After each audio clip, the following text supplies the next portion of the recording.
test.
Bismillah ar-Rahman ar-Rahim.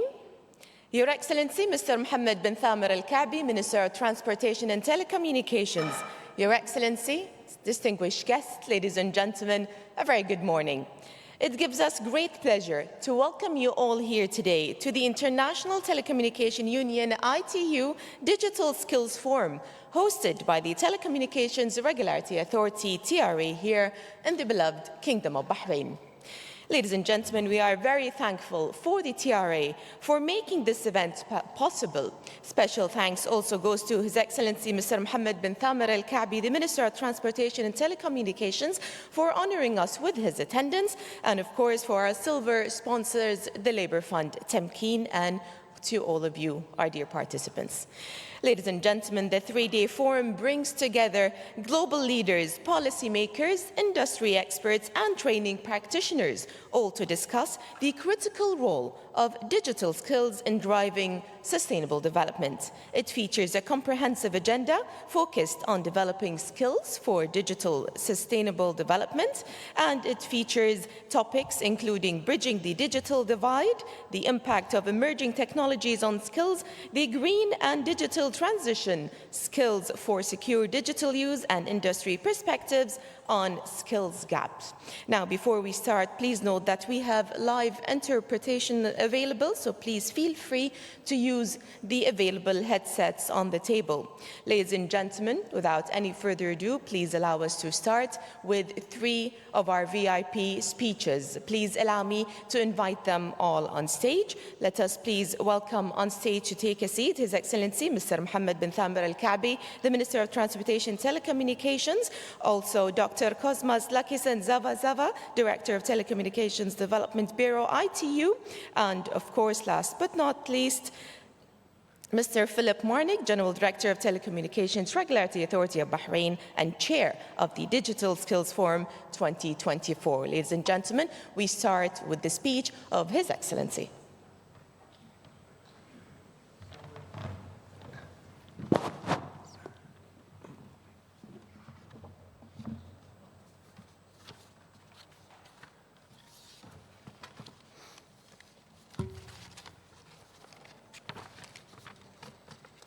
بسم الله الرحمن الرحيم. سعادة الدكتور كوزموس زافازافا مدير مكتب تنمية الاتصالات بالاتحاد الدولي للاتصالات، السيد فيليب مارك المدير العام لهيئة تنظيم الاتصالات بمملكة البحرين، أصحاب السعادة، السيدات والسادة، السلام عليكم ورحمة الله وبركاته. يشرفني أن أرحب بكم جميعاً في منتدى المهارات الرقمية، والذي تستضيفه مملكة البحرين بتنظيم من هيئة تنظيم الاتصالات وبالتعاون مع الاتحاد الدولي للاتصالات، حيث تعكس هذه الاستضافة التزامنا المشترك تجاه تعزيز وتطوير المهارات الرقمية وتبادل الأفكار والخبرات والعمل على تحقيق مستقبل رقمي أفضل وأكثر شمولاً للجميع. الحضور الكريم، إيماناً بالشباب كمحور للتنمية المستدامة وبناء المستقبل، حرصت حكومة مملكة البحرين برئاسة صاحب السمو الملكي الأمير سلمان بن حمد آل خليفة ولي العهد رئيس مجلس الوزراء حفظه الله على الاستثمار في الطاقات الشبابية وتمكينها بأدوات العلم والمعرفة، وذلك بتوفير المقومات الداعمة والمعززة لمهارات تكنولوجيا المعلومات والاتصالات لتهيئتها لمواكبة التحول الرقمي، وذلك لتقليص الفجوة في المهارات الرقمية وتنمية القدرات وبناء قاعدة لرواد القطاع الرقمي، والذي سينعكس على تسريع الابتكار في المملكة. ولتمكين ذلك لقد أطلقت مملكة البحرين عدة مبادرات لتطوير المهارات التقنية وصقلها لربط الكفاءات بالفرص الوظيفية الواعدة في مجال تقنية المعلومات، بالإضافة إلى البرامج المختلفة لتنمية الكوادر التقنية سواء من القطاع العام أو بالشراكة مع القطاع الخاص لسد فجوة المهارات الرقمية لتصبح عاملاً ممكناً لبناء اقتصاد رقمي مستدام وبناء القدرات وتعزيز الابتكار الرقمي وريادة الأعمال. سيدة والسادة، تأتي هذه الجهود ضمن إطار الخطة الوطنية السادسة للاتصالات التي تهدف إلى تعزيز قطاع الاتصالات وتقنية المعلومات ورفع مستوى المهارات الرقمية بما يتماشى مع رؤية مملكة البحرين 2030. هذه الرؤية التي تسعى إلى تحويل المملكة إلى مركز إقليمي للابتكار والاقتصاد الرقمي المستدام. كما أن الخطة الاستراتيجية لقطاع الاتصالات وتقنية المعلومات 23-26 تركز على تطوير الكفاءات الرقمية من خلال برامج تدريبية متقدمة ومتطورة ودعم الابتكار في قطاع التكنولوجيا، بالإضافة لتعزيز التعاون بين القطاعين العام والخاص وخلق بيئة رقمية متقدمة تلبي تطلعات سوق العمل الحالي والمستقبلي. سيدة والسادة، في هذا السياق تحرص مملكة البحرين على تحديث المناهج التعليمية وتقديم برامج تدريبية مبتكرة تعزز من مهارات الشباب للاستخدام الآمن للتقنيات الرقمية، كما تؤهلهم للتعامل مع التقنيات الناشئة مثل الذكاء الاصطناعي وإنترنت الأشياء لضمان تزويد سوق العمل بالكفاءات المؤهلة للمستقبل. السيدة والسادة، سوف تتناول أعمال المنتدى عدة محاور ومواضيع مهمة على مدار 3 أيام كتقليص الفجوة الرقمية وتنمية القدرات الرقمية ومناقشة المهارات الرقمية المطلوبة لسوق العمل واستعراض رؤى المختصين في مجال الصناعة حول احتياجات المهارات وتقديم الدعم للمبتكرين ورواد الأعمال في المجال الرقمي. كما سيسلط المنتدى الضوء على أهمية تأمين استخدام التقنيات الرقمية والمعلومات على الإنترنت بطريقة آمنة ومسؤولة.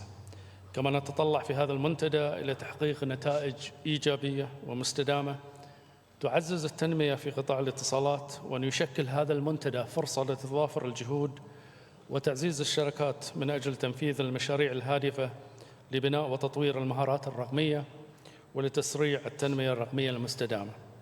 في الختام، نتمنى لكم جميعاً مشاركة موفقة في هذا المنتدى وقامة طيبة في بلدكم الثاني مملكة البحرين، والسلام عليكم ورحمة الله وبركاته.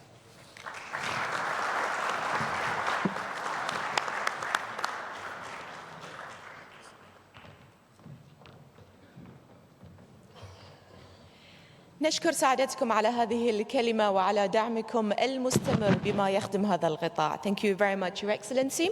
Now I'd like to welcome Dr. Cosmas Luckyson Zavazava, Director, Telecommunication Development Bureau, ITU, for his speech.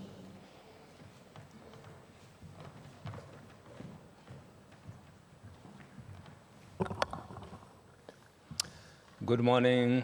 I know that we have got some other colleagues who are online, so I would like to say good afternoon Good evening to everybody. I recognize, of course, the presence of His Excellency, the Minister of Transportation and Telecommunications, Bahrain, who has just presented his opening remarks. I also thank Mr. Philip Marnick, General Director, Telecommunications Regulatory Authority, and Chair of this Digital Skills Forum. I see that we have got a lot of VIPs here present, and of course, many colleagues. I also know that for security reasons, some are still in the queue and will be joining us. Excellencies, distinguished participants, ladies and gentlemen, good morning. And indeed, a good afternoon or a good evening to those joining remotely from all points east. It is my distinct honor and privilege to welcome you to the ITU Digital Skills Forum. This event is very critical as technology is moving and evolving very fast. We realize out of the 2.6 billion people who remain offline, one of the key reasons is that of the digital skills gap, the know-how, how to use technology in a responsible, meaningful way. And I want, of course, to congratulate the government of Bahrain because they came right in the top tier. We released last week our global cybersecurity index, and we saw that they are making a lot of effort in terms of their private sector work, but also policy formulation by government and the regulatory front. And we congratulate you, and we urge others to follow suit. Connectivity is critical to drive the efforts by member states to achieve the 17 Sustainable Development Goals. At the center of it all is digital. So we may talk about connecting everybody everywhere and not leaving anyone behind, but it is important also to equip the people with the skills they need to be able to use the technology. Artificial intelligence is a great technology, but it can't exist on its own.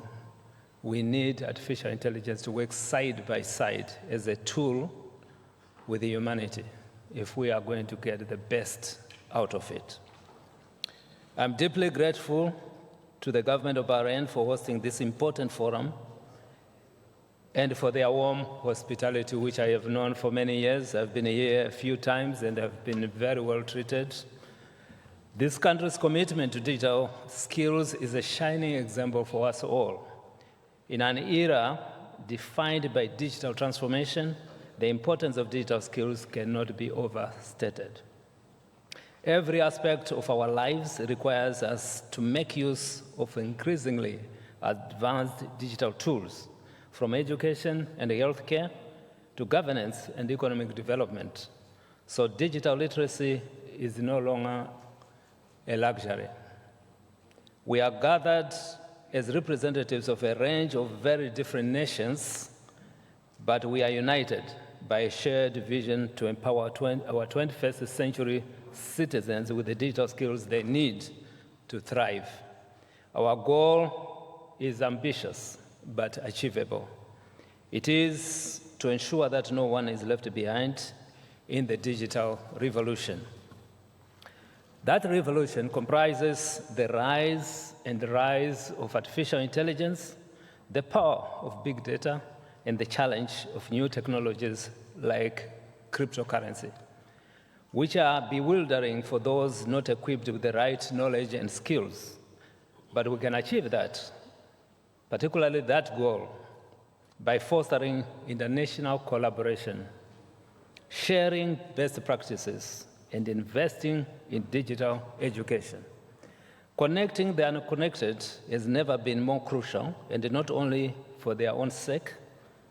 The global digital skills gap is a prevalent concern for many governments and industry leaders. They also need those unconnected citizens to have the skills to perform 21st century jobs and drive progress for the planet, for prosperity, and for the people. At the ITU, the Telecommunication Development Bureau is committed to closing the digital skills gap,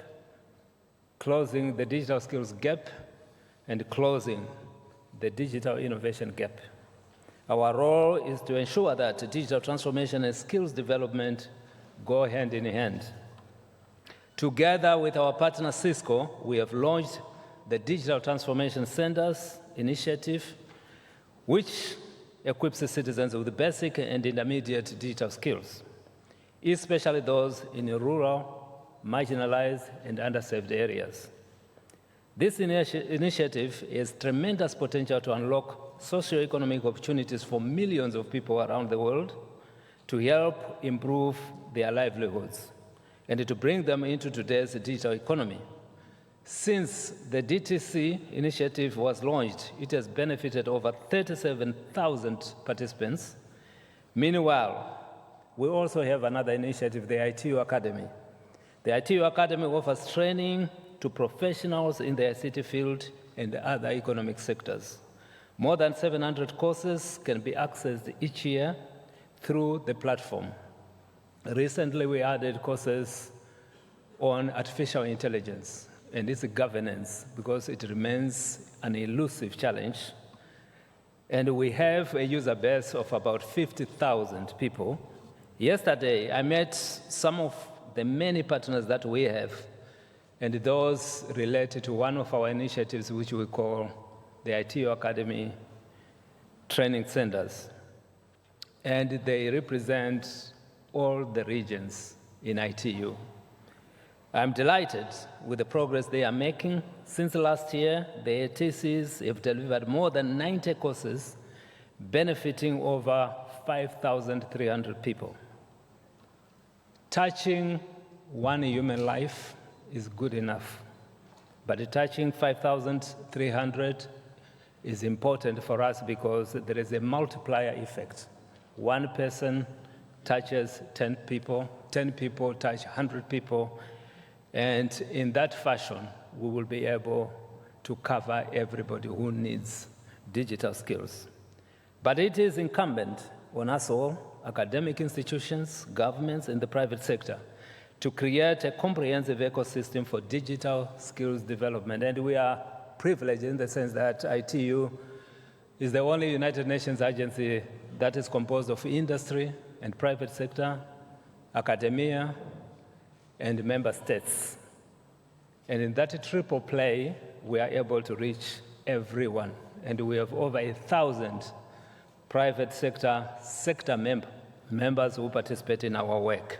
And together, I think we will have the impact on the ground that we need. ITU is ready to support you in this endeavor. Today, it is my great pleasure to launch the ITU Digital Skills Toolkit. For some of you who participated in the Global Symposium for Regulators, which was held last year in Sharm el-Sheikh, Egypt, and I thank the government of Egypt, and this year held in Uganda in Kampala, we launched guidelines in the regulatory enabling environment sphere. And today, we have the privilege also to launch a digital skills toolkit, which gives guidelines and acts as a GPS to take nation states in the right direction when they deliver digital skills. It is a comprehensive step-by-step guide to help to craft effective national digital skills, strategies, and policies. This hands-on resource is filled with practical examples and actionable insights, making it an invaluable asset for policymakers in all countries. Please join us later this afternoon for an in-depth presentation of this great asset, the toolkit. Over the next few days, you will also hear from thought leaders, policymakers, and practitioners. We will explore everything from digital inclusion and skills frameworks to cybersecurity and online safety, from the skills required for the future of work to the impact of artificial intelligence. But let's remember that behind all this technology lies the very human capacity to innovate, create, and connect. Let us harness this power to build more inclusive, resilient, and prosperous societies for all. I look forward with excitement and enthusiasm to the engaging and fruitful discussions ahead. So let us begin. Thank you very much.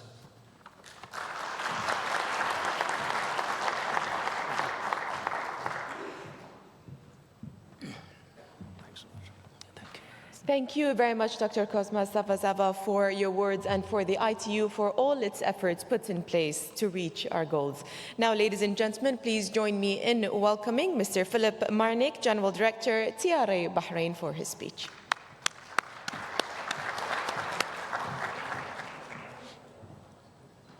Good morning, everybody, and welcome to Bahrain, the pearl in the Arabian Gulf, an area where technology has for thousands of years advanced the economy and actually continues to do so. We have, luckily here, one of the most advanced telecommunications and digital markets there is.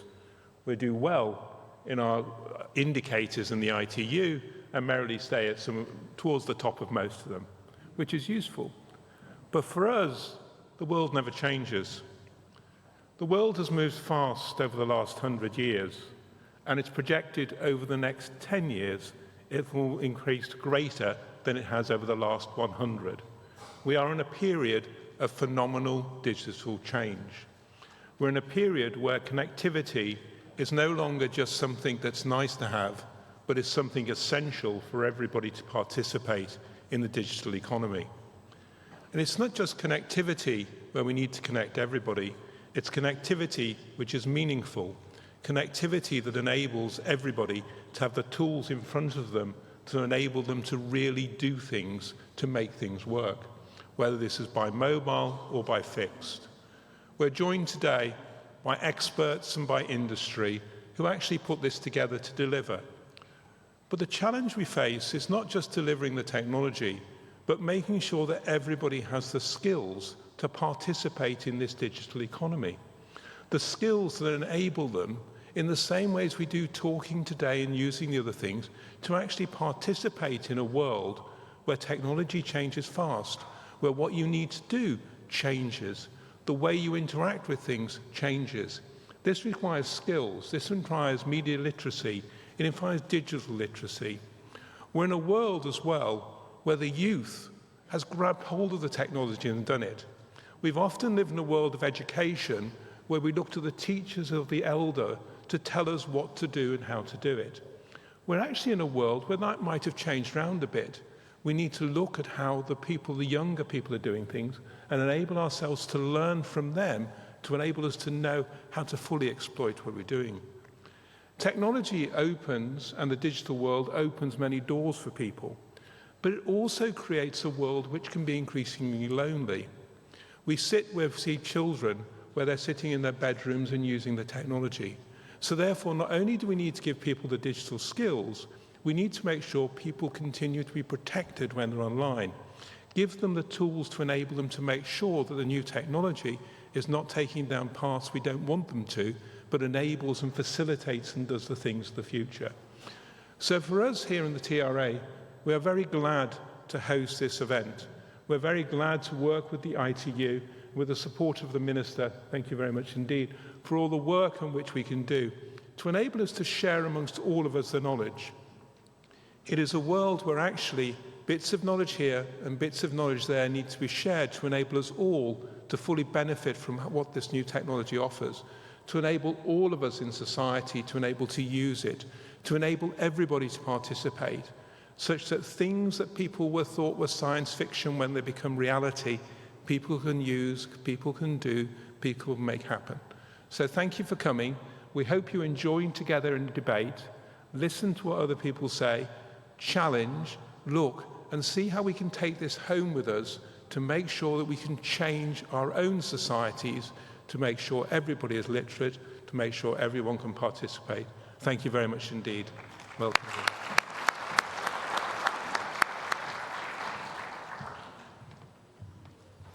Thank you very much for your speech, Mr. Marnick, and to the TRA, of course. Ladies and gentlemen, now we'd like you to enjoy a cultural show that we have prepared for you. Please let us all see the work of our first Bahraini sand artist, Ms. Zahra Nasser. Enjoy.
Shukran jazilan, Zainab. Thank you very much, Zainab and Nasser, for this amazing and creative show. Thank you very much.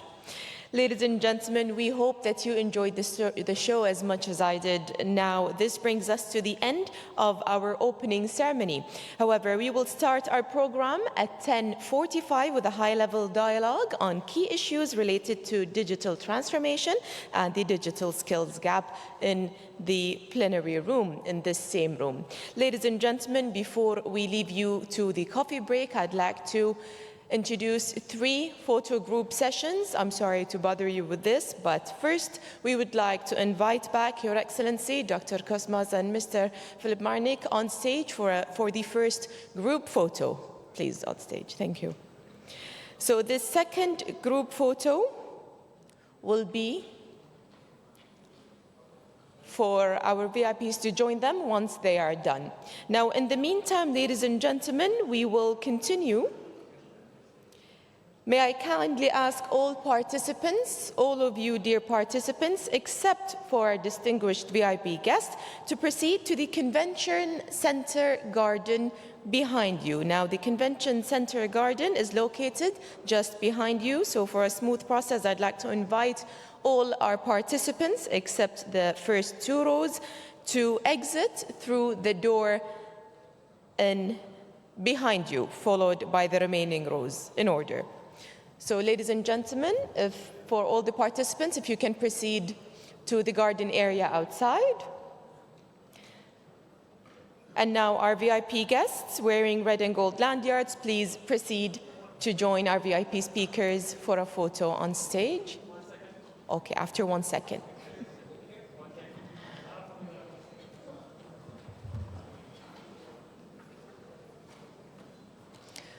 Our dear participants, we know that it's a bit hot outside, but please be patient until the rest of the group will join you.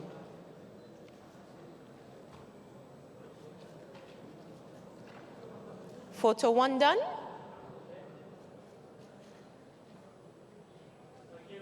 Okay, the rest of the VIPs, if you can please join them on stage.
Are you done?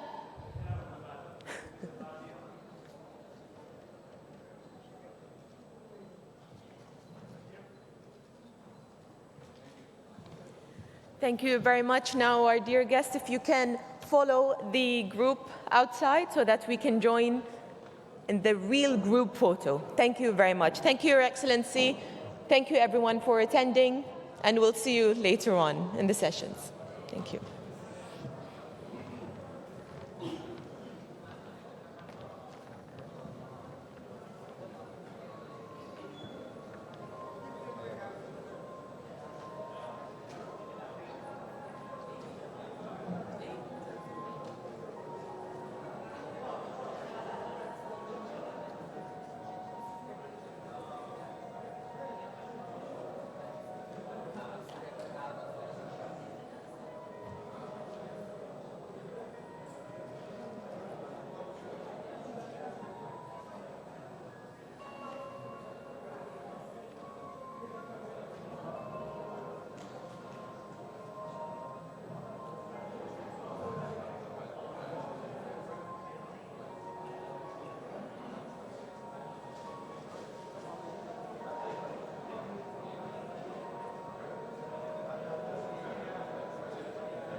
ചേട്ടാ 8 അല്ലേ 7 8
Check 1, 2.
Shine জলদি চাক দিলা ওইডি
Check one, check.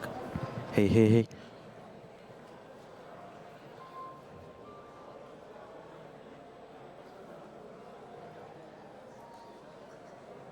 Check one, check, check, check, check.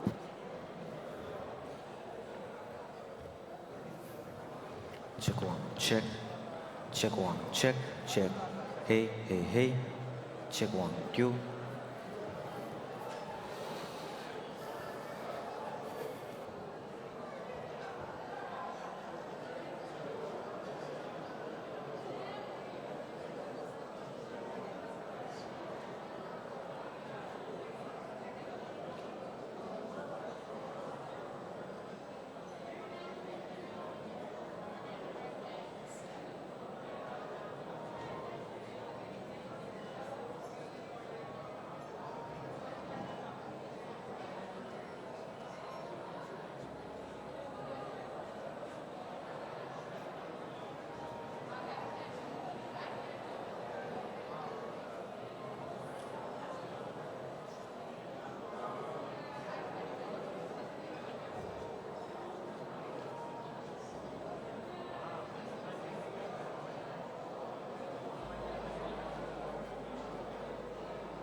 Hello, everyone. Thank you very much for joining us back. May we request everyone to take their seats, please, so that we can start shortly. And if I may request all our panelists as well to take a seat on their VIP chairs so that we can prepare for the session. Thank you very much.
Dear participants, ladies and gentlemen, welcome back. Thank you very much for joining us here now for this high-level dialogue on key issues related to digital transformation and bridging the digital skills gap.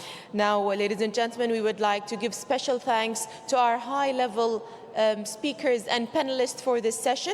May I please invite all the panelists on stage and our moderator, of course, Dr. Cosmas, to do the honor of introducing them one by one. May I have all the speakers, please, the panelists and our moderator on stage.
Welcome back, ladies and gentlemen. I hope our sound will be good for you. We are honored to have a distinguished panel. It is composed of government ministers who will take care of the policy side. The Minister of Gabon is going to speak, I understand, in French. So if you could kindly have your headphones when he makes his intervention. We also have a number of regulatory authorities because there are some regulatory aspects associated with skills development. We are very fortunate to have also the UN, the International Labour Organization, and we will hear from all these different perspectives. Our panelists are going to make interventions. Their first intervention is going to be a free intervention on the topic, and from their perspective, what they think should be the interventions that should be made in order to bridge the digital skills divide. So I'm going to give the floor to, beginning with the Honorable Minister, or His Excellency, the Minister of Bahrain, just for him to share his perspectives, how he sees the trends. Bahrain is doing great things, and particularly for young people. Then you will have 3 minutes. I will revisit again so that he can add his final word, and I will do the same with the rest of the panelists. The panelists are introduced. You also have, on the digital format, their bios. So in the interest of time, we are not going to go into their bios at the moment. But let me begin by inviting His Excellency, the Minister of Bahrain. You have hosted many conferences related to digital transformation. You have done a lot of things with us, even in the area of innovation. We know the last time I was here, you were sharing that Bahrain is 100% 5G penetration. And we also know that we have done great things according to our global cybersecurity index and even the ICT development index. Could you share your general perspectives why you think the digital skills is an important element in the digital transformation of Bahrain, please? Thank you, Dr. Cosmas. And it's a pleasure to be part of this great panel. There are several reasons why digital skills are important for the successful implementation of the digital transformation. As you are aware, nowadays with the rapid change in technology, organizations are required to be able to adapt to new technologies.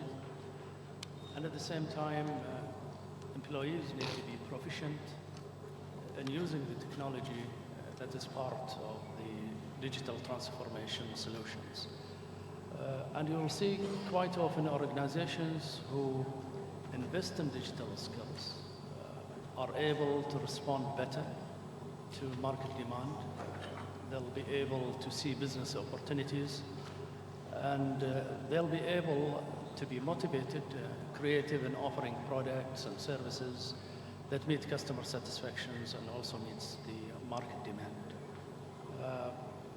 Quite often, organizations with strong digital skills are also able to analyze a vast amount of data, and that analysis will enable them also to make accurate predictions and to make sound decisions that drive business success. On the other hand, I think organizations who neglect investment on digital skills will face serious consequences. Those organizations most likely will be left behind. They'll be unable to compete. They'll miss business opportunities, unable to satisfy their customers, and most importantly, I think they'll remain vulnerable for cybersecurity threat. For this very simple reason is that they don't have the skill and the knowledge to protect their operations. So in general, I think investing on digital skill is not something nice to have, but I think it's an absolute necessity. It's important for business growth. It's important to create an environment that is welcoming for business and investment. And it is important to gain a competitive advantage for a market that is heavily driven these days by e-commerce and digital services. Yeah, thank you very much, Excellency. I want to move on to His Excellency Minister Mbanza from Gabon. You come from a continent that has got many challenges and opportunities. Africa is the youngest continent, so it has got demographic dividend. What steps are you taking from your perspective to make sure that you bridge the digital skills divide? Because according to our statistics, those aged between 15 and 24 are the youth, and they are the most active online. Vous avez la parole. Merci de me donner l'opportunité de m'exprimer au nom de mon pays, le Gabon. Je tiens d'abord à remercier les autorités de Bahreïn pour la présente participation, mais également à vous-même pour ce que vous faites pour l'UIT. Pour aller droit au but, répondre à votre préoccupation, il est important de signifier que dans mon pays, le Gabon, le numérique est inscrit au même titre que le droit à l'accès à l'eau, à la communication et à l'éducation. Et son Excellence, le président de la transition, le président de la République, chef de l'État, le général de brigade, vice-secrétaire Oligui Ndema, dans sa vision, a demandé qu'on fasse du numérique un levier de la diversification économique, d'inclusion sociale, mais également de souveraineté. Pour ce faire, conformément donc à la feuille de route de l'UIT sur les 5 axes, à savoir implémenter les infrastructures numériques, digitaliser l'administration, développer la coopération, l'éthique comme nous le fait à présent, nous avons également une feuille de route qui tient compte de ces données. Au moment où je m'exprime, la priorité de mon gouvernement, c'est de mettre en place des infrastructures, des projets structurants à l'effet de poursuivre l'effort commencé en matière de connectivité à l'international, mais également sur le plan national où nous avons sur les 9 provinces que nous disposons, 7 provinces sont connectées Et lors des différents passages à travers, en prenant part à ces grandes messes, nous nous rendons compte que le numérique doit prendre une part de plus en plus importante dans l'économie. C'est ainsi que, lors des dernières sorties de mon pays en Chine, nous sommes allés rechercher, développer la coopération pour chercher les investissements. En effet, le numérique prend également de l'ampleur et a besoin de soutien financier énorme. Et pour répondre à la question des compétences numériques, nous avons pris les dispositions de telle sorte que, à travers le Centre gabonais d'innovation, à travers l'Institut national de postes et télécommunications, à travers également IAI, ce sont nos pôles sur le territoire gabonais qui transmettent ces compétences numériques. Mais pour l'heure, nous avons besoin de la coopération internationale et des financements pour accroître ce domaine. Merci de votre aimable attention. Merci beaucoup. So I want to move on to my colleague, Assistant Director General in the International Labour Organization, Mia Sepo. I'm sure you have got a lot to say, and I know that you served in some very difficult countries, and you are doing great work in defining future work and addressing the opportunities and challenges that come with emerging technologies. You talk a lot about reskilling and skilling, upskilling, etc. Can you share your perspectives, what you think are going to be the challenges and the solutions in terms of digital transformation and future work? Thank you. Thank you very much, Cosmas, for that question. And let me also use this opportunity on behalf of ILO to thank the organizers for bringing us all together for this important discussion here in Bahrain. Let me just start by painting a picture, and this builds on what has already been said by many. We're driven by the Sustainable Development Goals and the call for leaving no one behind. So where we need to have an impact is at the end of the unpaved road where you have a young person who is unskilled, uneducated, unconnected, and uninsured. So that's the first picture I wanted to remind you of. The second is the impact of digitization and AI is going to be very different across different sectors, and it's going to have different impact on different workers. So when you look at the garment, manufacturing, clerical work, and business process outsourcing, where you have a lot of women working, this is where you're going to have a great impact. So women are 1.5 times more likely to be losing their jobs than men. Two more numbers. One is 65% of the children who are now getting into primary education will have jobs that we don't know about today, jobs that we might not even be imagining today. And by 2030, according to ILO estimates, 90% of all jobs will require some level of digital literacy. So what we're looking at is not only connecting the unconnecting and bridging the digital divide. We are also looking at bridging the digital skills divide. And none of these two are going to happen unless we are comprehensive enough in our approaches, bringing together education policies, sectoral policies, employment policies, industrial policies, and social protection policies. And this interministerial coordination is obviously quite challenging. So on to the specific question about digital skills. We will be looking at basic digital literacy, which is the foundational skill, which absolutely every worker, everyone will need. Second, we will be looking at advanced digital skills, so skills like advanced programming, big data analysis, or cybersecurity, where it is the skills that will really have the transformative impact, the skills that will be important for innovation, the skills that are important to have that multiplier impact across the economy and supply chains. What is key to recognize, and that's my last point, is that to maintain the employability in our fast-changing world of work and in these processes that really have an accelerating speed, It's not only about digital skills, it's really to make sure that workers have the blend of cognitive and social skills needed to navigate the changes in the world of work. Thank you. Fantastic. Thank you very much. I want to move on to Lithuania. And Ms. Jurata Soviene, I know that Lithuania is doing very well. It's a small country, but very agile. Can you share your perspectives on digital and non-digital skills required for future jobs?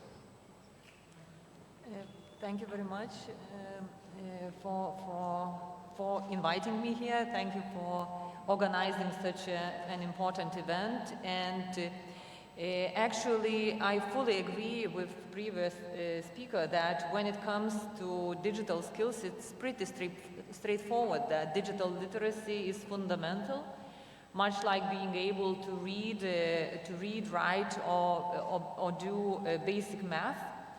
And the standard of minimal digital literacy skills is rising very fast. And while, let's say, I remember 25 years ago in Lithuania, sharing a computer in the office and being able to type a document with one finger was an advancement. And now digital literacy also includes an ability to use AI tools, to data literacy, and of course the cyber security awareness. It's extremely important. So it's also very important constantly upscaling the abilities to harness the benefits of technology.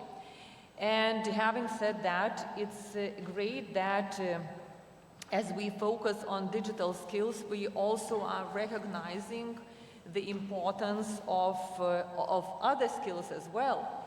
And for instance, each day I walk, it wouldn't probably be possible here, but I live about 3 kilometers from my office, and I walk about 40 minutes to my office and back home through the very beautiful old city of Vilnius, and which is filled with cafes, and that are especially packed after work. And what do most people do? So they look at their smartphones, even those. Even people on dates, they are glued to their smartphones. So I think that in this context, that those who will thrive are not just the ones who master the ability to use the devices, but also those who are people-centered, who are able to read the body language, to communicate effectively. Critical thinking as well is extremely important nowadays and in future in a world awash of information and disinformation. And collaboration, it's also extremely important. The ability to adapt and embrace the change as a constant, and also lifelong learning, extremely important. And so paradoxically, but I think that we need to develop the qualities that make us distinct as humans. Yeah, excellent. Those are interesting insights. I want to turn to Ms. Natia Kukuladze from Georgia, Tbilisi. I had the pleasure of visiting your beautiful country and your regulatory authority, and I saw a lot of things which are happening, particularly in the area of statistics, as well as skills development. Can you give us your insights? What do you think, based on your experience, would be required to make sure that regulatory authorities, because we have a few others who will be speaking, how can they contribute effectively in bridging the digital skills divide? Hello, everyone. Thank you very much for this question, and thank you, ITU, for this really important event where we have this opportunity to discuss this very important issues such as digital gaps and to share our experiences and ideas how to meet the challenges. So thank you for your question again. I will tell you our experience. I'm from the regulatory body, which is State National Commission. We, as far as you are concerned, we regulate directions such as electronic communications and media, and since 2018 we have function of developing media literacy in the country. There is no media literacy without digital literacy and digital skills, we all know. So since then, it's already 5 years or more, we have started with creating the environment, regulatory environment for promoting digital skills development and digital transformation in the country. And we've started with several projects actually from the European best practices. It's more, there was more focus on informal education, but we also did our best to have media literacy integrated into formal education, and with the support of Ministry of Education and Science of Georgia, currently media literacy, digital literacy as a separate subject is taught at schools. It's an elective subject, it's already there into formal education. I think, why did I tell you these examples? Because it's very important. Education and focus on education, because on the one hand, yes, we need high-speed connectivity, and we also have another project with the support of World Bank and Government of Georgia, which is called Login Georgia project, which aims to have high-speed connectivity and infrastructure in urban areas of Georgia. And within this project, we also have digital adoption project, which means that people who have internet, high-speed internet, also need digital skills to use it, to have their have services, government state services, and also to contribute to the development of digital economy. So we train different segments, different target audiences in Georgia, in the regions, in developing their digital skills. So I think connectivity is very important, digital skills development in terms of trainings, I mean informal education and definitely formal education. So it would be an honor for us to share our experiences, how we coordinated, because I know it's not very easy to push governments to Ministry of Education, for instance, it's everyone the same to put it into their formal education. So thank you for this opportunity, and we're ready to share our, I think, successful experiences in this. Thank you.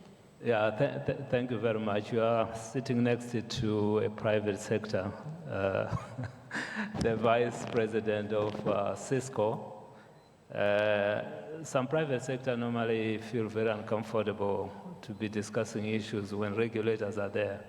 I want to hear from Cisco what is their perspective. I've already shared my views. We have been working very closely with Cisco for many years, and I think Cisco has demonstrated to be a good global citizen. I don't know what you would want to share with the other private sector entities and other stakeholders, your experience, your contribution, and your advice as to how the other stakeholders can contribute to bridging the digital skills divide for better jobs in the future. Thank you, Cosmas, and thank you for inviting us to this event. But also, thank you so much for your ongoing partnership and the fantastic impact you're having on digital skills with us through the DTC program, which is going from strength to strength. So thank you for that. I think from Cisco's perspective, we've understood the importance of digital skills for a long time. For over 26 years, we've invested in the Networking Academy program, for example, and that program has trained over 20 million students around the world. Last year alone, we trained over 4.5 million students through 12,000 academies and 30,000 instructors. But even that is just a drop in the ocean in terms of what we need to do for the digital transformation. I mean, and that's why we're so happy to do the types of partnerships that we're doing with the ITU. I mean, if you look at the general perspective, so just under 40% of the world's population are not even connected to the internet. So there's a huge opportunity for us to bring more and more people into the digital economy. And you know, in Cisco, we have a purpose statement, which is to power an inclusive future for all. And the all bit is really important to us. We want to make sure that everyone takes part in the digital economy and has the opportunities and benefits that digitization will bring. I mean, at Cisco, we're very optimistic about the future. We see technology and we see the huge benefits it can bring for dealing with some of the world's biggest challenges through health, through solving some of the sustainability challenges. We've got a whole connecting the unconnected. There's a whole range of opportunities, and the private sector needs to play a part in that, and we're extremely keen to play a part in that because it benefits everybody, but it also benefits the technology industry as well, right? So, you know, in terms of internally in Cisco, digital skills for our employees are fundamental to our business, but not just our employees, but also our partner, our network of Cisco partners, and also our customers and end users so they can adopt all the new technology that the market is bringing. The pace of change in the market and technology is forever increasing, you know. So we're very conscious now that we can't just rely on formal education to provide the skills that we need. We need to take a part in that as well. I mean, people talk about the workforce of 2030, for example. About 80% of the workforce of 2030 have already left education, right? So we can't rely on education to provide that workforce. We need to retrain our employees and work with partners and other people to make sure we've got the workforce of the future. So, as I said, Cosmas, we're extremely optimistic about the future, but we understand that such an important part that digital skills are going to play in that, and we want to play our role as well as part of the private sector. Yeah, thank you very much. We urge you to continue to support, I think, communities, particularly in marginalized areas. I want to go back to our regulators, and we are privileged to have the Commissioner of NBTC from Thailand, Mr. Topong Selanon. I know NBTC has been very active. We have co-financed a lot of projects financed by NBTC, and most of those go to rural communities to help in the skills development areas, and also even in the area of connectivity. Can you share with us what do you think will be the influence or the impact of improved digital skills interventions in a diversified future economy, and how does that impact the ecosystem, the other areas and other sectors like education, health, etc., and economic development? Okay. Thank you. Oh, sorry. Thank you, Dr. Zavazava, and good morning, good afternoon for everyone. For your question, I would like to share about the situation in the present and we plan for the future. Thailand now we have about the population is about 70 million people, and many business economic sector of Thailand, we have three big of them. The first is agriculture, the second is tourists, and the third is export. All of sector, they are adapted to digital system already, and that is it's mean the many people of Thailand, they know about the digital skill, especially the people who the age under 35 something. But that for the industrial or for the finance and for the tourist sector, but for the agriculture, the majority of Thai people, they work for agriculture, and they lack about the digital skill. That the reason why the NBTC should be promote and create many projects to make them have more digital skill.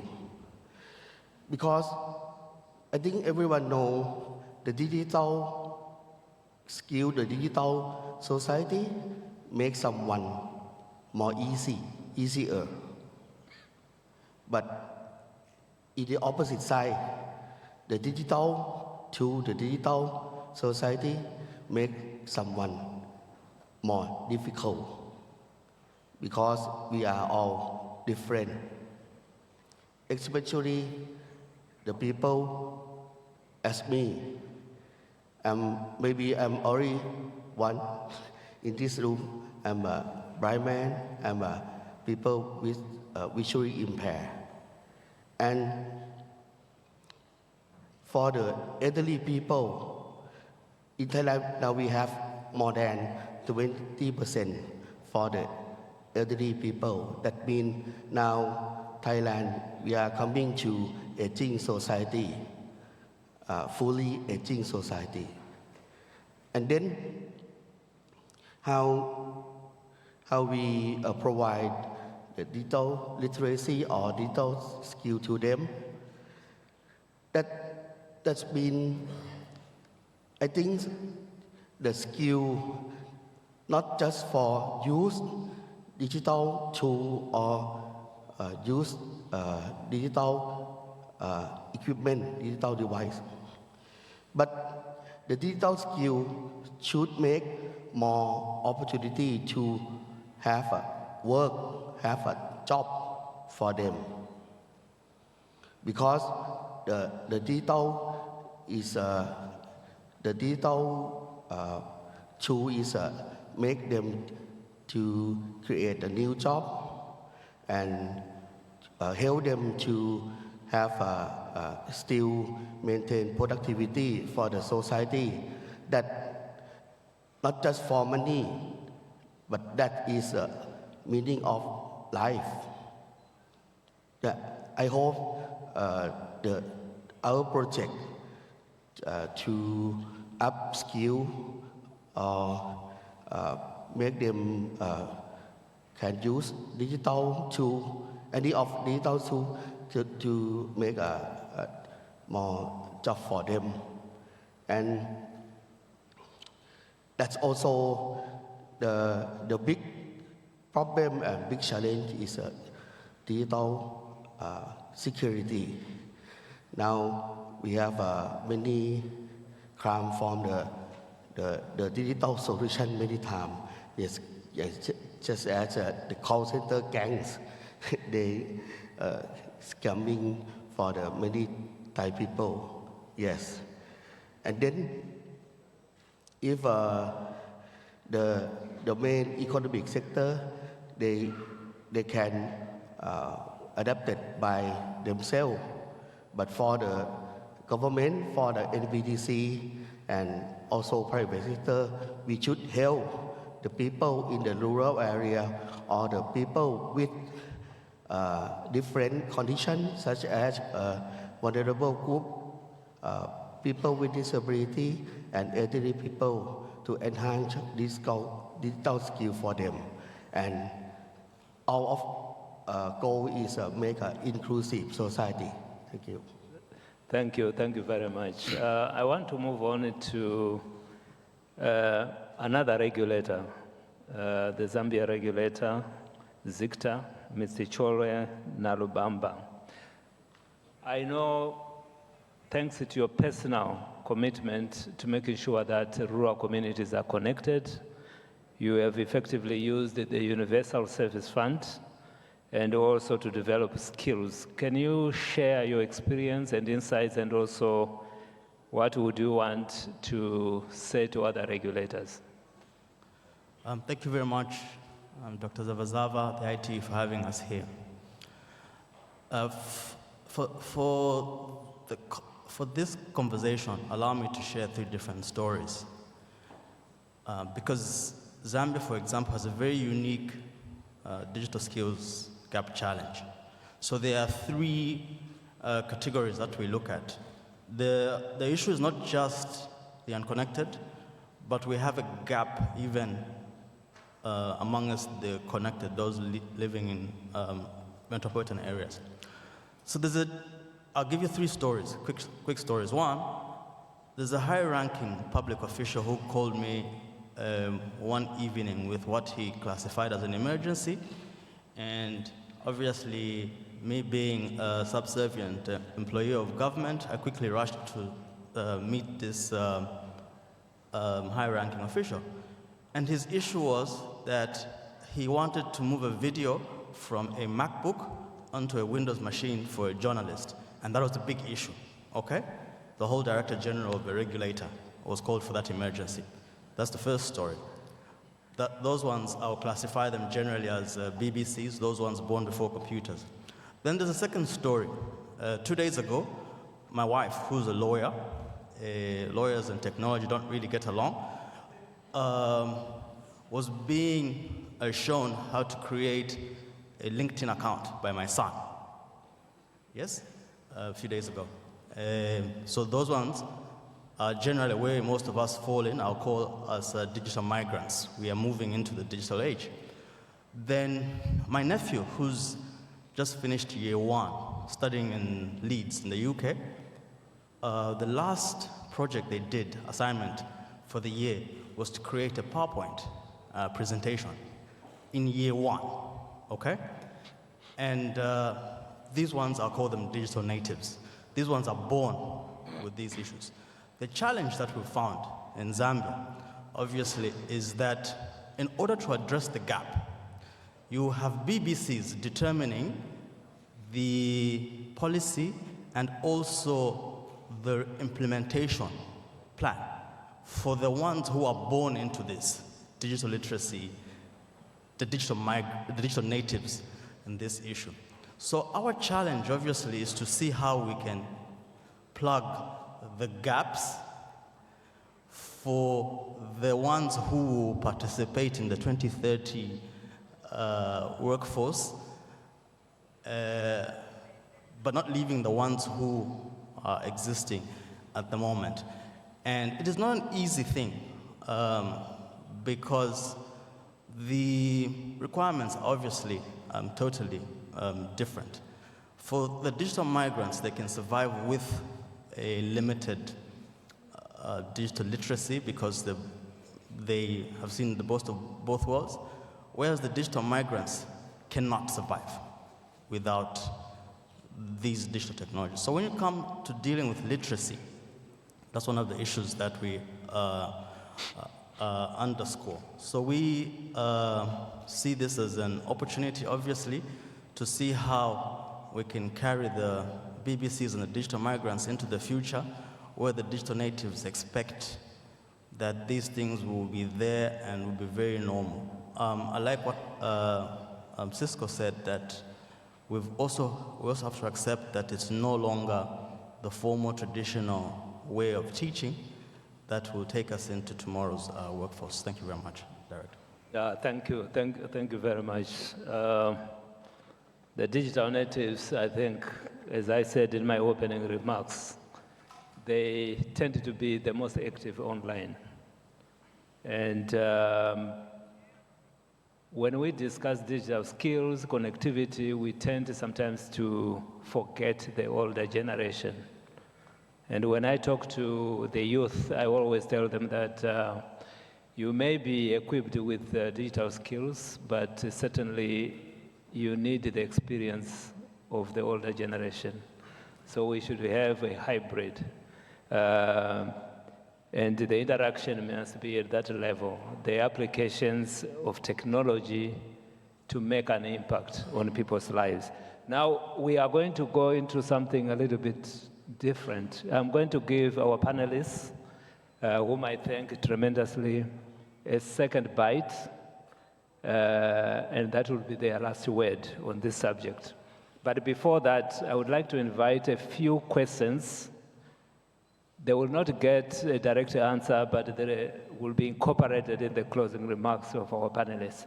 So who feels that they have got a burning comment or question, and we keep it brief? If you don't raise your hand, I will just pick you.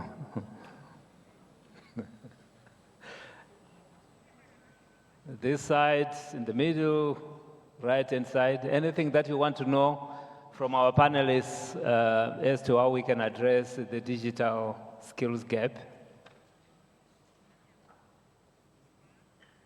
Okay, very good. So I see none. Yes, at the back. Hi, it's Zinat from an international company called DCO. It's more of what would you do? So if you were to advise a government on gaming as a future skill, what would your key selling points be? So yeah, so gaming as a future skill that you're going to advise the government of Gambia, what would you say were the selling points for that digital skill? Thanks. Thank you very much. It's very straightforward. I think the panelists have heard you. Thank you. Anyone else?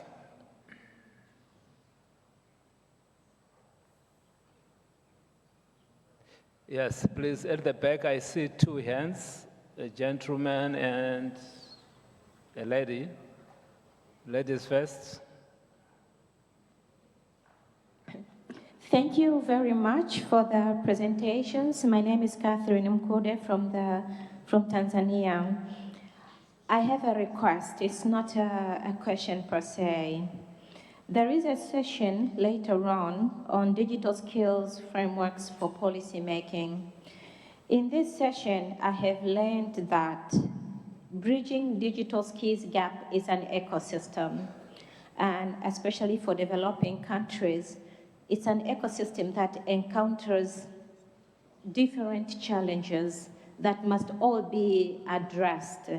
So in the afternoon session, I wish for the presenters also to take a note and respond on how we can address these different challenges that are encountered into the digital skills ecosystem. Thank you. Excellent, thank you very much. I'm sure the panelists will address that issue. Maybe some perspectives now and also later in the afternoon session. Yes, I think there is a gentleman who is, please. Yeah. Thank you everyone for speaking. My name is Shegun from Nigeria. The last example shared by the last speaker is a very common experience where you have someone at the top level of organizations, both in the public and private sector, that occupies a key position, but in terms of data competencies, may not be at the level as expected. My question is, how do we balance data competencies, especially for top-level executives and having managerial experience? How do we balance that, especially when we are making key area decisions? That's my question. Thank you. Thank you very much. I think, yes, so the lady in green and the lady at the back, and then we will close so that, okay, and the last one will be right in the corner. We will close so that our speakers can have their last say. Okay, so thank you very much. My name is Eva, and I'm from Ghana. My question is, from what the panelists have actually delivered, it appears we have different categories of literally digital literacy across the countries. I will categorize them into basic, intermediary, and advanced. Is it the same way we are going to help the individual countries or respective countries in our digital transformative skills? Thank you. Thank you very much. At the back, yes.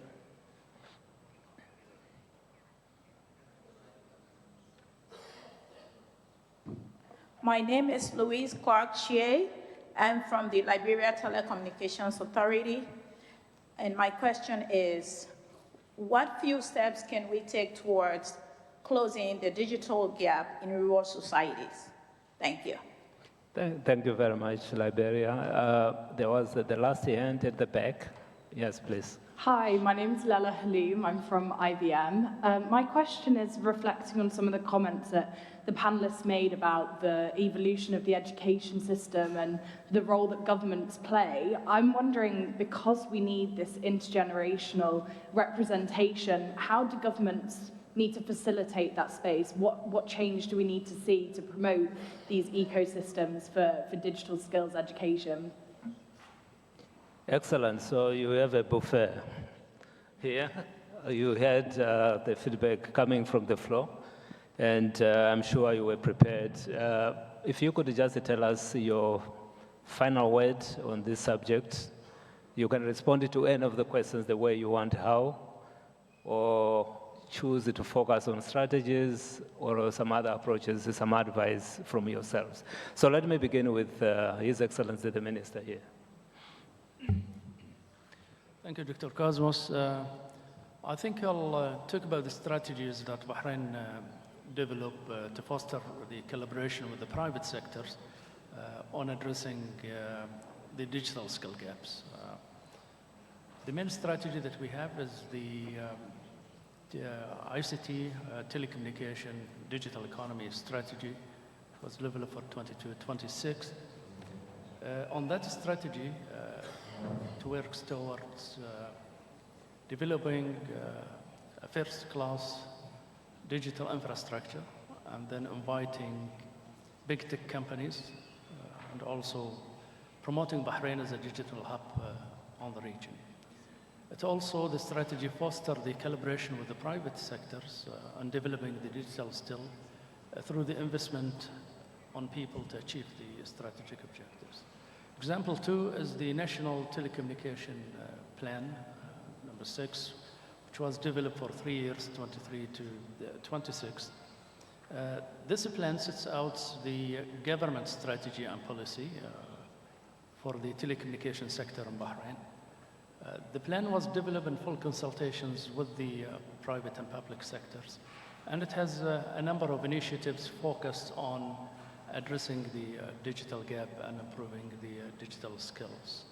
I can quote some example, and referring also to the education and training, is that partnership with universities, businesses, encouraging research and development, and at the same time fostering the economic growth by developing the digital skill needed on the market.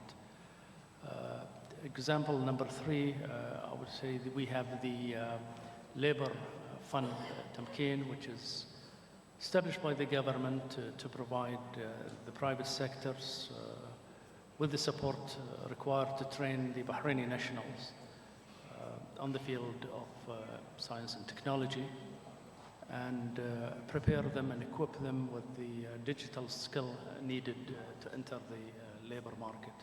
So in answering the strategy and the training, I think if you look at those 3 examples, there is a common, let's say, theme or element on the 3 of them, is that they all call for the public-private partnership. They all call for investment in people and training and education to prepare staff and then equip them with the digital skill needed to grow the economy and the business. Thank you.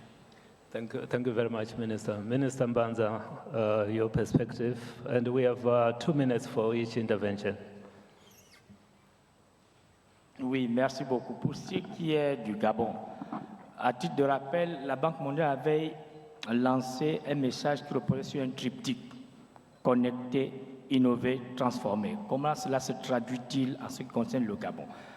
Dans mon pays, le Gabon, il est inscrit dans la loi fondamentale que le numérique est un droit au même titre que l'accès à l'eau, à la santé et à l'éducation. Et mon président, son Excellence, le général de brigade Brice Clotaire Oligui Nguema, a décidé que le numérique soit aujourd'hui un levier, la diversification économique, l'inclusion sociale, également la souveraineté. Comment cela se traduit-il dans les faits? Dans les faits, au moment où je m'exprime, nous développons ce qu'on appelle la mise en œuvre d'un certain nombre d'infrastructures numériques. Parce qu'avant tout, pour pouvoir transmettre ces compétences numériques, il faut l'infra. L'infra passe par la connectivité à l'international, la connectivité à l'intérieur du pays, mais également un certain nombre une capacité à transmettre le savoir et le savoir-faire. Et cela repose sur un certain nombre d'institutions. Pour ce qui est du Gabon, nous avons actuellement 3 institutions essentielles. Nous avons la Société d'incubateur numérique du Gabon qui accompagne les startups. Nous avons également l'Institut national de postes et télécommunications, mais aussi et surtout l'Institut africain d'informatique qui existe depuis les années 70. C'est pour dire, pour ce qui est du cas du Gabon, nous recherchons les financements pour faire de cet institutionnel qui est un existant réel, palpable, qui se développe et qui puisse essaimer dans tout le pays à travers un certain nombre de formations qui ont déjà été mises en œuvre. Actuellement, grâce à l'appui de la coopération internationale et au financement, nous essayons autant que faire se peut de faire en sorte que le Gabon aujourd'hui, quand il mettra en œuvre ces financements, nous puissions faire bénéficier à toute la population, parce que l'un des objectifs justement de réduction des compétences numériques ou de développement des compétences numériques consiste à réduire la fracture du numérique. Et pour ce faire, il faut les instituts pour que les enseignants transmettent aux apprenants le savoir et le savoir-faire pour réellement faire en sorte que ce soit une culture que va s'approprier la population. Merci beaucoup. Thank you very much, Minister. Mia, any perspective from ILO? Thank you. I think we should not underestimate the challenge that governments are facing. The reskilling and upskilling is actually, it needs to impact not thousands but millions. And to really reach those millions in terms of numbers, it's critical. That's how we avoid an increase in unemployment. That's how we avoid an increase in already high existing levels of inequality, and of course ensure social stability. So I want to really focus on what is the transformation of the skill system itself, as also the speaker of Zambia was referring to, because the skills development and how we do it also needs to transform. And to focus also on lifelong learning. So it's not just the digital transformation, it's the green, it's the digital, and it's the demographic transformation that requires a real focus on lifelong learning. So when you look at skills then, it's a question of looking at updating curricula for technical training, for education. That's a huge task. And that's also the equipment in terms of carrying the curricula. It's a question of really capitalizing on the opportunities that are there in terms of how we deliver training, which can be made available much more broadly thanks to technology. And it's a question of focusing on the teachers to make sure that they can deliver on this new agenda. There is a joint responsibility to fund, and that's not only governments, it's also these very important partnerships with the private sector. It's a question of really building collaboration at scale. Of course, we want to bring in more women into STEM. And 2 last points. One is to draw your attention to the fact that ILO will have a standard-setting discussion on the platform economy. This is really important to understand the fundamental changes in terms of world of work. And the last point is a plea, and bringing us back to that unpaved road and the person who is unskilled, uninsured and uneducated and unconnected. we need to focus on inclusive skills development. If skills development is not inclusive, we will not get to that digital future which I think we all aspire to. Thank you. Thank you very much. Mrs. Ovena, if you could have your last word. Thank you. Actually, I would like to take an opportunity to share the project we have launched in Lithuania regarding the closing digital gap or making that digital gap not so huge. We have launched the project which is called No One Is Left Behind.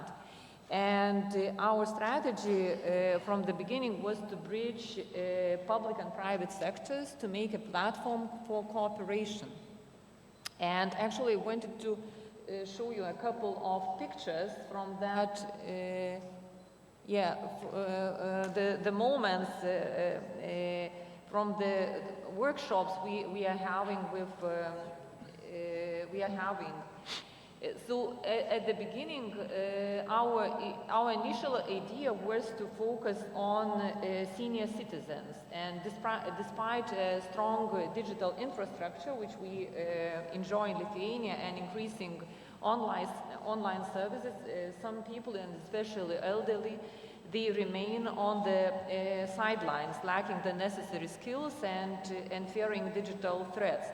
So we have started with the aim to improve the skills of senior citizens, making them aware of scammers, and teaching them how to use how to sign documents electronically, what digital services they can have. But quickly we realized that we need to broaden our scope and include school children as well. Somebody mentioned that, they are digital natives, so they know how to use digital technology, they are very quick in doing things digital, but they lack safety,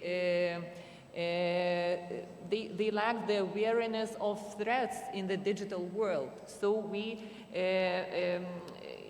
make workshops for them on digital safety, or how to be safe on the internet. And what is also was the question about how to make, what advices for the government. So for the main advice for the government is to make the digital skills and digitalization a priority. What does it mean to make a priority, to devote resources? What is it that the minister should have in its agenda, the questions on digitalization, on closing digital skills have. If there's no on the minister's agenda, that means that it is not a priority for the country. So make it a priority and devote your time, devote your resources, and invite a public, private sector to cooperate. Actually, within 1 year, as I mentioned, we started this project 1 year ago, so now we have more than 100 participants from public and private sector, universities, third world university for seniors joining our project, and our in the beginning, we started with 5 topics. Now we have 25 topics covering, for example, how to order a train ticket, how to buy a bus ticket online, how to use banking safety, how to make an appointment to the doctor, and so on. So, and that project, what also is very important and shows that it is really a priority for our country, was under the patronage of our the president of our republic. Thank you very much for that intervention. I would like to move on to Ms. Kukuladze, Georgia. If you can give us your last word. Thank you. I wanted to focus on the role of coordination in this issue because I think it's very important. There was a question about the digital skills, how can we separate skills like computing, if we can use internet computer and so on, and also if there are some more skills that should be, the professionals should be equipped with.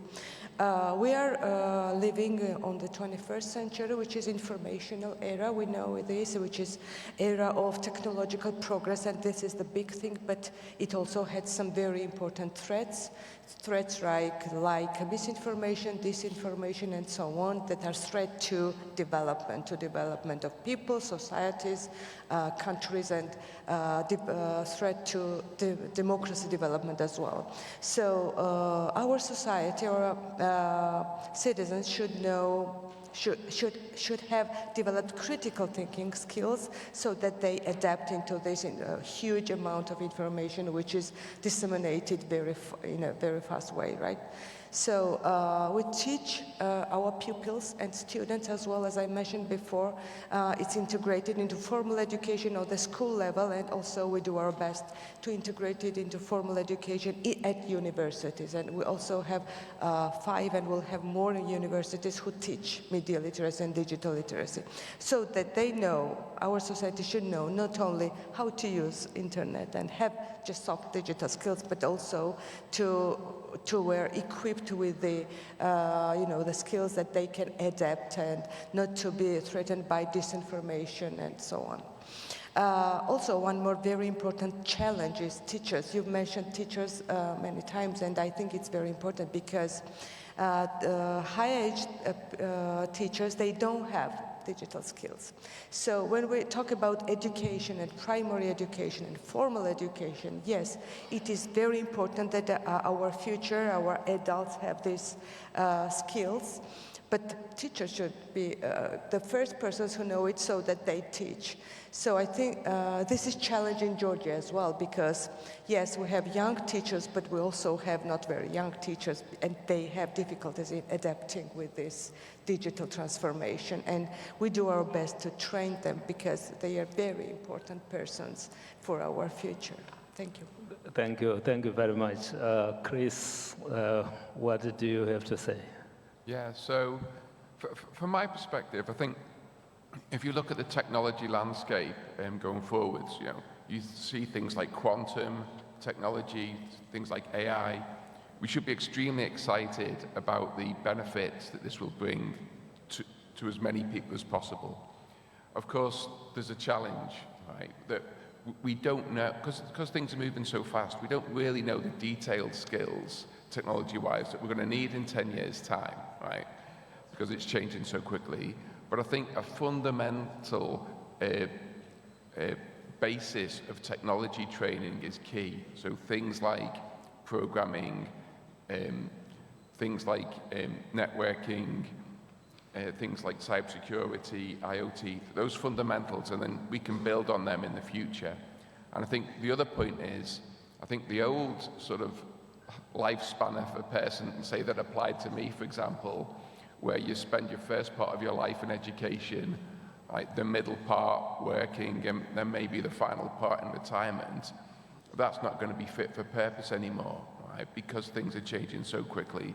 So I think a few people have mentioned it, this lifelong learning, continuous learning is going to be key to make sure that on top of a basis of technology training that people can build on with confidence, then I think that will provide the workforce and the skills we need for the future to benefit from the amazing technology advancements. Excellent, thank you. So you gave us some 28 seconds. We will use it. I would like to invite Commissioner Selanon for your last word, 2 minutes. Thank you. As the last word, I said in the first round is inclusive society. I want to show my concept or ultimate concept for inclusive society. That means we're thinking about inclusive design. We show 10 fingers for all of you. The first, on the right hand, the drum is urban design. The index is for the landscape design. The middle is for the architectural design. The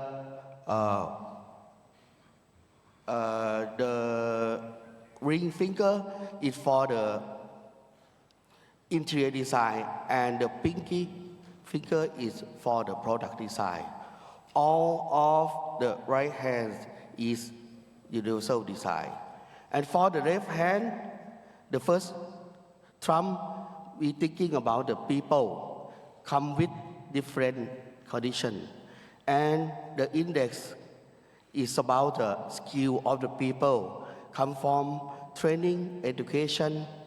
And the third one is a middle finger, is represent smart device, is come from with user interface. And the ring finger on the left hand is a software and application. That means they use accessible for all. And the last one, the pinky finger of the left hand is the connectivity. That means available for everywhere. When we thinking about the inclusive society, we should thinking about the inclusive design. That means we should think all of 10 fingers together. People connect with the people. People connect with the machine, machine to the people, machine to machine, and match people to environment, and environment to machine, and all we live together, people, machine, and environment. That is a way of thinking. When the way of thinking has changed, the way of life will be changed also. That means no one left behind, and everyone can live in the same inclusive society with well-being. Thank you. Thank you, Commissioner. So for the audience, when I close, I will give you a test. You tell me what this stands for. And I hope that you were paying attention. Yeah, thank you very much. I want now to have the last intervention. Your last word, Cholwe. Thank you very much. Gaming. Gaming isn't just about beating your younger cousin at Fortnite anymore. If I have to tell you what Fortnite is, we have that problem here. It's like boot camp for your brain. Think of it as high-intensity training for problem solving, critical thinking, and teamwork, all building the reflexes of a ninja. Plus, let's face it, the world needs more pro-level Python wizards and fewer I accidentally hit reply all people, okay? Gaming gets you there, of course. Having said that, this fight in my house still continues. I'm still busy trying to find innovative ways of hiding the games from my children. Balancing experience and digital competencies for top-level management is like mixing wisdom with the latest tech tricks. It's about blending the been there, done that of experience with the how does this app work again of digital skills. The key is for leadership to keep their strategic mind intact while learning enough tech to stay relevant. They obviously don't need to know how to code, but understanding the power of data analytics or AI gives them that edge. How do you bridge the digital gap in rural areas? From Zambia's perspective, we think that mobile should come first, because in these rural areas, people might not really need fancy laptops, but they predominantly have mobile phones. So tailoring our digital content to work on those mobile devices is like building the highways for bicycles instead of for Ferraris. Mixing intergenerational competencies to tackle digital skills gap is like combining wisdom with fresh eyes. It's a win-win if it's done right. We think that one of the ways we can handle it is by combining or collaborative learning, where you pair up teams with different age groups for training. Let the Gen Zs bring their digital know-how. The boomers share their project management expertise. Everyone walks away with something valuable, and maybe even a meme or two. Thank you very much. Thank you very much. Can we acknowledge our panelists? So I think what you have seen is the emphasis on a multi-stakeholder approach.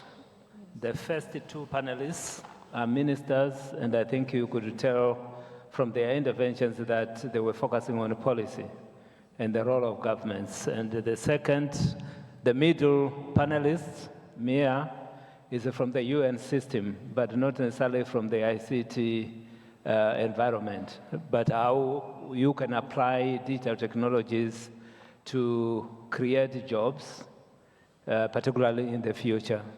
You also have 4 regulators that are here that give different perspectives, but of course the role of regulation is critical. If you look at our guidelines adopted by the Global Symposium for Regulators in Uganda, Kampala, you will see key elements that touch on skills, on innovation, and applications of emerging technologies. And I think for the first time, we also had to address the issue of artificial intelligence and the space economy. So please find a copy for yourselves and acquaint yourselves with. But we cannot do it without the private sector. The private sector innovates, the regulators regulate in a responsible way without stifling innovation, and the governments also look after the regulators to make sure that there is convergence between the regulatory framework and the policy framework. So I would like to thank all our panelists. They were all disciplined. They remained within the allocated time. We have got 5 minutes to spare, and I would like to thank them once again. And I want to thank the audience for your interventions. Whether you got the answers or not, I am not sure, but I think you got your answers. We certainly don't have an academic here, because it is very obvious that we need academics and academia to drive the digital skills journey. With this, I declare our session closed. Thank you very much.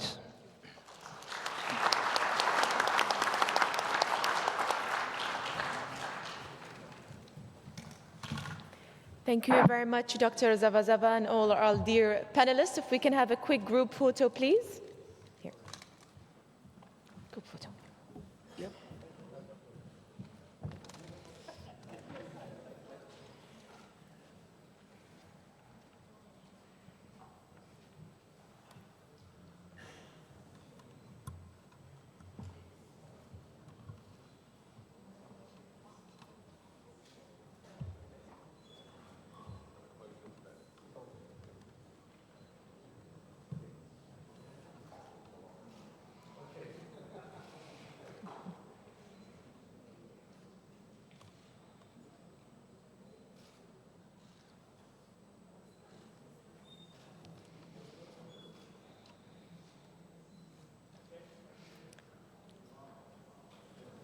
Thank you very much.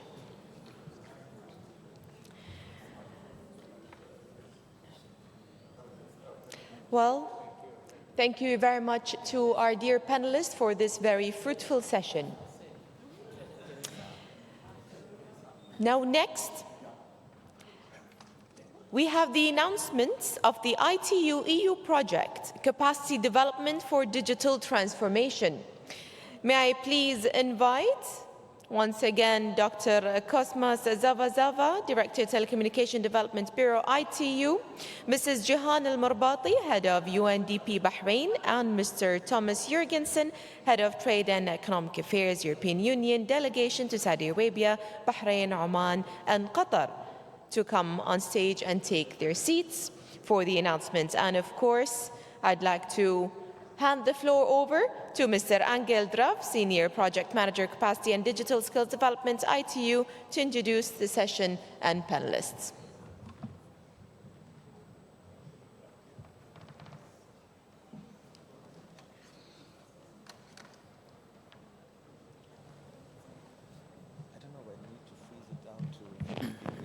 All right. Because outside it's like 100. Hello, hi. Thank you, Jahan. You're on TV. Pleasure to meet you.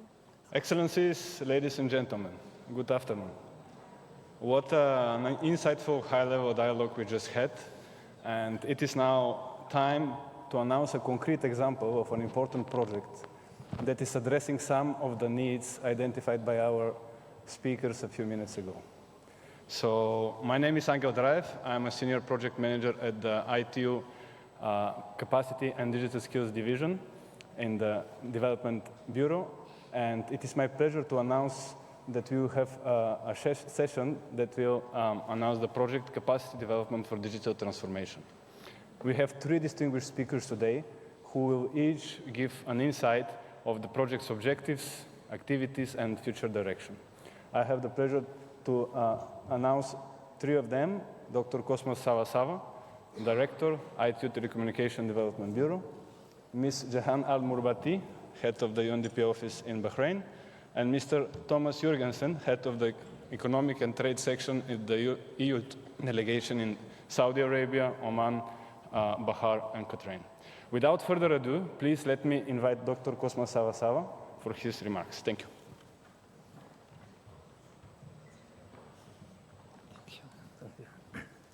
So good afternoon, ladies and gentlemen. Thank you again for staying.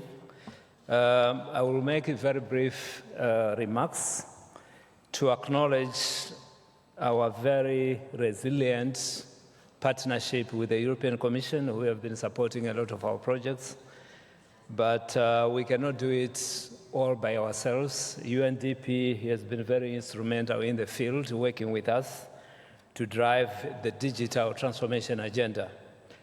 Distinguished guests, esteemed colleagues and partners, good afternoon and good morning to those who are just waking up. It is a great honor to officially announce the 4-year-long Capacity Development for Digital Transformation project. This initiative is not just a significant milestone for the ITU development sector, but also a testament to the power of multilateral collaboration. Why so? This project is a foundation on the basis of which we are going to be building together a beautiful building. The project is funded by the European Union under the Global Gateway Initiative to a tune of 4 million euros, which have already been transferred to us and implemented jointly with the UNDP.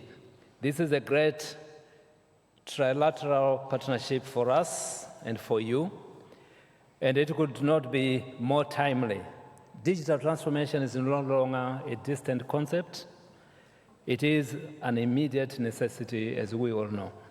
By equipping our leaders with the capacities and skills they need, we can ensure a human-centric and inclusive digital transformation, which will leave no place and no one behind.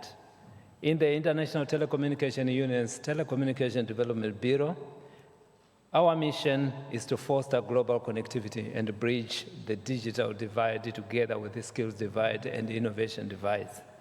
So this project is perfectly aligned with our development sector's mandate as it aims to empower at least 5,000 professionals by the end of 2027, particularly from developing countries. Whether through targeted face-to-face training sessions or online courses, we are committed to helping countries build the capacity they need for the problems they have in order to make informed decisions and shape human-centric policies that will drive sustainable digital development. Since the project's inception, we have already begun to see promising results. For example, the first ever ITU summer school on catalyzing digital transformation for sustainability. This was a resounding success, offering a unique platform for knowledge exchange and skill building for policymakers and government officials from all ITU regions. In conclusion, the Capacity Development for Digital Transformation project is more than just a training initiative. It is a critical component of our shared vision for a connected, inclusive, and sustainable digital future for all. So I would like to extend my deepest gratitude to the European Union for their trust and support. Special thanks also to UNDP and all our other partners for their unwavering support. Together, we are steadily closing the digital skills gap, and by doing so, we are paving the way for a brighter, more equitable digital era for all. And with these words, I would like to thank you, and maybe you can show your appreciation by clapping your hands for our partners. Thank you very much.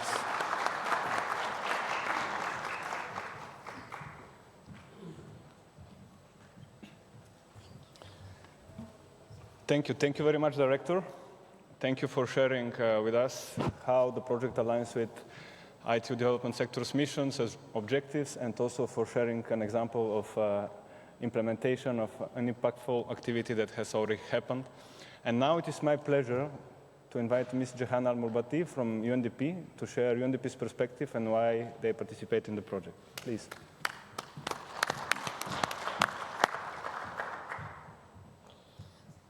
Thank you, Angel. Excellencies, ladies and gentlemen, please allow me to congratulate ITU for organizing the Digital Skills Forum and bringing us together to reflect and address the pressing challenge of achieving universal digital skills. It is my great pleasure to be here representing UNDP today. I am also pleased that we're joined by the European Union and would like to take a moment to thank them for their generous support for this project. Your investment in shaping digitally advanced governments and fostering partnerships on capacity development is invaluable. We truly appreciate the opportunity to collaborate on this transformative journey. The rapid evolution of the digital landscape presents opportunities and challenges for governments worldwide. While some countries have made remarkable advances, many struggle to keep pace. To reap the full benefits of technologies and better service their citizens, governments must possess sufficient capacity to understand key digital shifts and make responsible and informed decisions. At UNDP, we are unwavering in our commitment to closing digital divides and skill gaps, including gender disparities, leaving no one behind. Under the Capacity Development for Digital Transformation project, UNDP will develop and deliver targeted training courses covering a range of digital transformation areas, empowering government officials and policymakers worldwide to design and implement effective digital policies. Since launching the project, we have ramped up our digital capacity development efforts significantly. We started by conducting a comprehensive mapping of needs and existing offerings to identify the skills gaps and opportunities, leveraging our extensive in-country presence and engagements. As a result, we are able to build a course pipeline tailored to countries' most pressing needs. We are excited to announce 3 new courses that will be offered next month, including a face-to-face course on data governance in Uganda and an online instructor-led course on digital public goods and open source. These 2 courses will employ contemporary teaching methodologies and highly interactive formats, ensuring a high-quality and experiential learning experience for participants. We will also offer an online self-pacing course on data governance at the introductory level, designed for both technical and non-technical professionals in the public sector. Looking ahead, we will continue to develop new online and in-person trainings on the topics of digital transformation, data and data governance, digital public infrastructure and digital public goods, and digital services according to the needs of our government partners. Our focus is to make our training more accessible to countries that are traditionally hard to reach, including the least developed countries, as well as small island developing states. Our courses will feature best practices worldwide and case studies from the Global South, offering insights to address the unique contexts and challenges of developing nations. Let us collectively press on to build an inclusive digital world where everyone can benefit and thrive. We look forward to seeing policymakers, practitioners, companies, and the international community coming up with new interventions and pooling resources, ensuring that no one is left behind in the digital era. Thank you.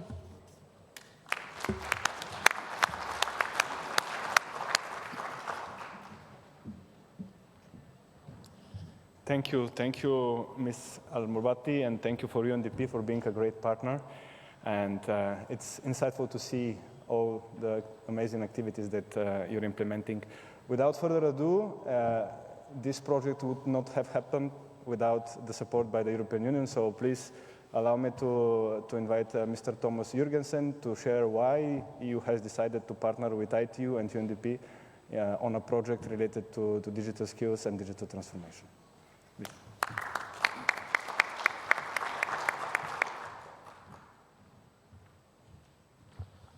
Thank you very much. Thank you for inviting us to attending this distinguished conference, and particularly for the ceremony, which is very important to the European Union, and for what we are doing in Europe in the area of digital transformation.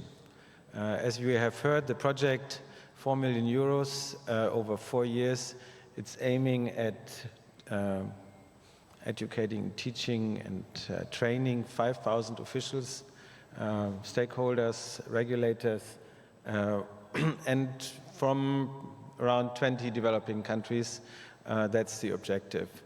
And we are very happy to provide this grant, and we are very happy to be part of this worldwide community. And why do we do this in Europe? Europe is firmly believing in a multilateral approach. ITU, UNDP, they are perfect examples for worldwide organizations, and we are very happy to team up with you. The internet is also called World Wide Net, World Wide Web, sorry. And it exactly shows that this is not just for one single country, and it's not just for one single region to address the issues that we have in this net. And there are many challenges obviously ahead. We just heard in the previous session in the dialogue about the importance of regulation and proper policy making, and that is very true. Of course, we need to find a balance between the innovation and the private sector, but all of this can take better place in a framework that is set by the public government. And the public government has sometimes conflicting goals. We want openness, we don't want monopolies, we want transparency, we want accountability, and so on and so forth. All of this needs to be regulated by the public sector, state by state, region by region. And this is the purpose of this project, to help public regulators to do better regulations for the benefit of all of us, for the benefit for our societies. We also talk very often, it's a jargon, nobody should be left behind, but we all know that this is not easy because the strongest always prevail over the weaker parts, but nobody should be left behind. Last, maybe, just to speak about it from the European Union perspective, European Union is generally recognized as a champion of regulation, maybe sometimes too much, but in general, we are very strong in regulation, and I think in particular in the digital area, we have set standards. Recently, the Digital Market Act, Digital Services Act, the AI Act, and so on, which basically tries to balance, and this is very interesting in Europe, of course, where you have richer and poorer countries coming together, where they try to find a compromise in what could be an appropriate regulation. So we are not trying to impose this, obviously, in this contract, but we can share experiences from our own life and our own discussions that we have had. So thank you very much again. Thank you for this opportunity, and we wish you all the best for this project. Thank you.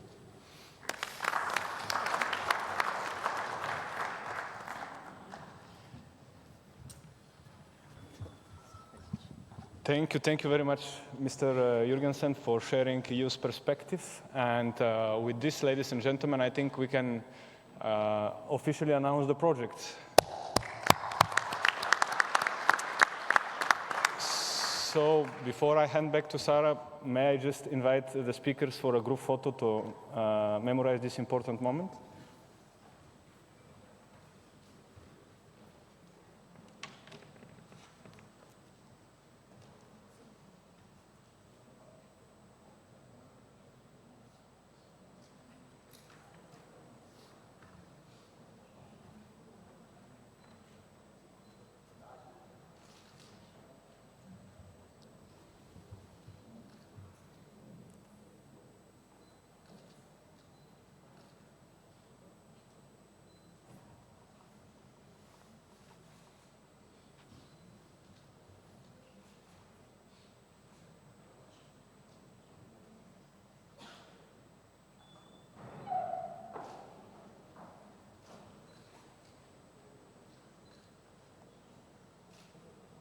Thank you. Thank you very much. Sara, over to you. So thank you very much, Angel, Dr. Cosmas, Ms. Jahan, Mr. Thomas, and all the best to you. Ladies and gentlemen, now it is time to take a lunch break. We would like to invite you to have lunch in the restaurant downstairs, and we will convene back here at 2 p.m. Please be reminded that we have our cocktail reception as well at 5:15, which will be in the garden that you took the group photo in. And in the meantime, ladies and gentlemen, I'd like to invite the VIPs to accompany our BDT director to visit the ITO exhibition booth on their way to lunch. So let's all go have lunch, and then we'll meet back here to start at 2 p.m. Thank you very much.